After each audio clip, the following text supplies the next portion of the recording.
First at 4, Kwame Kilpatrick's debt to the city of Detroit. There is new action to collect some cash. We've got the latest. Congress is trying to solve a chip shortage that's pumped the brakes on auto sales.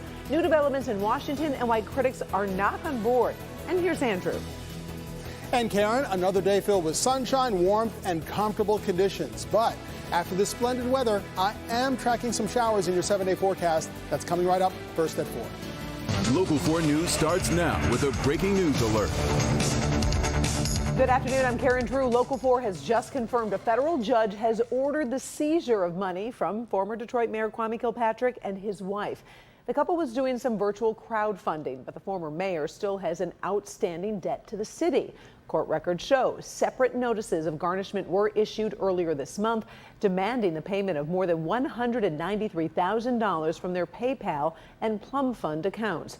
The couple was raising money to buy a home in Florida. We're going through that paperwork right now. We will have an expanded report on Local 4 News at 5. The man accused of providing the gun that killed this Detroit police officer was just in a federal courtroom. Prosecutors say 26-year-old Sheldon Thomas was caught on surveillance video buying the gun in East Point. They say he sold the gun to Imani Davis, who then shot Officer Lauren Courts before he was killed by another officer. Now in court today, Thomas requested bond so he could be released pending trial. The judge denied that request after prosecutors read text messages they say show Thomas worked more than a year to buy the gun for Davis. Tonight at 5, more from inside the court as we break down those text messages when you join us for a live report. General Motors hoping for the best but preparing for the worst after its second quarter net income fell 40% from a year ago. Automaker earned more than $1.6 billion from April to June, down from nearly $3 billion last year.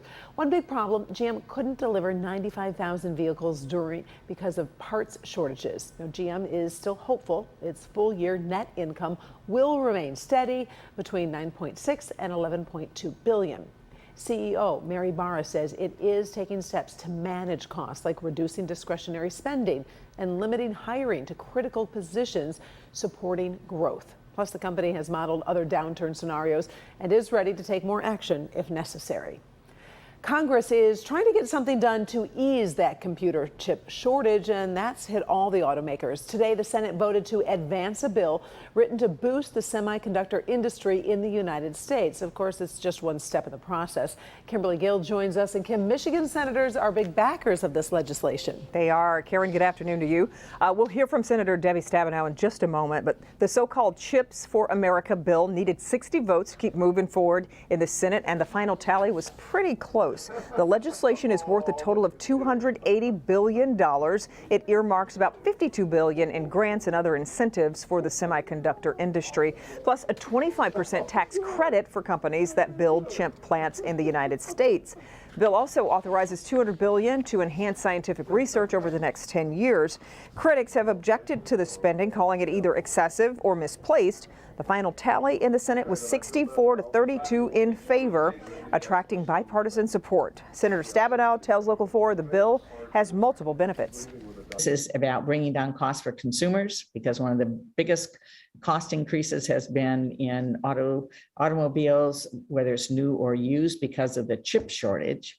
So we're going to bring down costs, we're going to bring jobs home, and we're going to strengthen our national security. Senate should give the bill final approval later this week. Then it heads to the House. Yesterday, the president held a virtual meeting to push the bill and encourage Congress to get it passed. Karen, we'll keep you posted on its progress and any new developments. For now, we'll send it back to you. All right. We appreciate it. Thank you, Kim. Sure. Well, many of you just might be dreaming big lottery dreams as we are hours away from another mega millions drawing. The jackpot has climbed to $830 million. That's a $20 million jump since just this morning. Now the cash option is up to $488 million before taxes.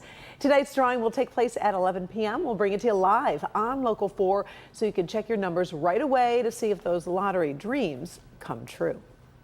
Well, when you think of a perfect summer day in Michigan, you might think about what we're seeing outside today. This is a quick look from our camera over in Mount Clemens. Definitely a gorgeous afternoon there. Right now, let's get over to Andrew Humphrey to take our first look at a forecast. Andrew.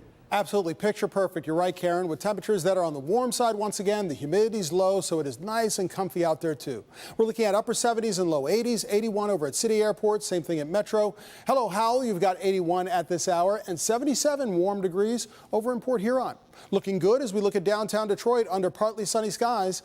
Visibility is looking good. Winds out of the southwest keeping us warm, and dew points still in the comfort zone, mostly in the low 50s. And this evening, it continues to be pleasant with temperatures in the middle and upper 70s through this evening, then low 70s right at room temperature later on tonight, just before midnight.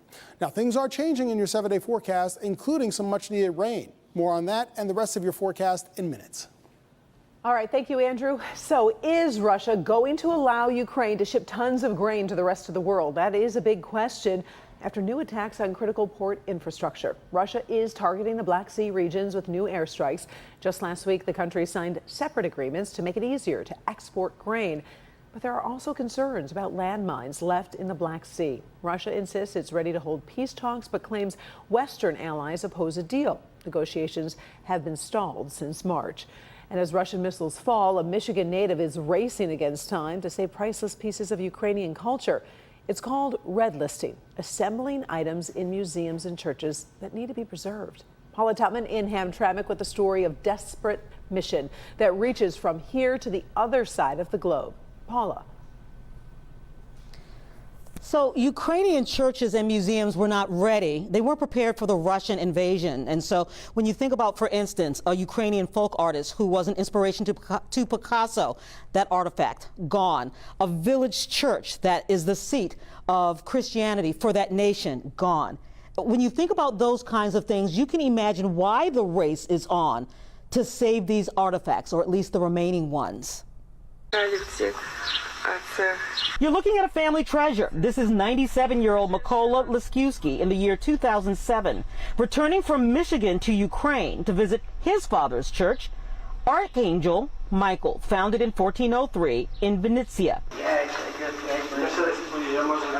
But because Russian bombs in Ukraine respect nothing and no one, this video now becomes more than a family archive. You never know what they're hitting because they're not hitting military targets per se. They're hitting cultural targets. They're hitting civilians. It becomes an important archive of national importance to Ukrainians who are watching their culture eradicated. Those churches are significant because they belong to the Eastern Rite aspect of Christianity. Ukraine has the largest collection of wooden churches in the world. Any one of those little wooden churches that existed in small villages, towns, small cities is at risk. This is a wooden building and they are not documented. So the project is to digitally scan the exterior and interior of those churches. And so teams of curators are working inside Ukraine as well as various outside nations to save artifacts and create digital proof of their existence so that Ukrainians can at least someday look back and see what used to be there. Yuri Yanchishin, a Fulbright specialist with the American Institute for Conservation from Hamtramck, is heading one of those missions. And that meant packing up the works of art, transferring them to very safe locations. It also meant to protect large existing monuments. So what we're seeing are people inside those battle lines, inside Ukraine, risking their own lives to save some of these artifacts, and they're being directed by people like Yuri outside of the country to try to help them get materials, but also find ways and look for ways to protect or at least digitize, get digital evidence that those things were once there. Karen. All right, thank you very much. Paula Tutman live for us this afternoon.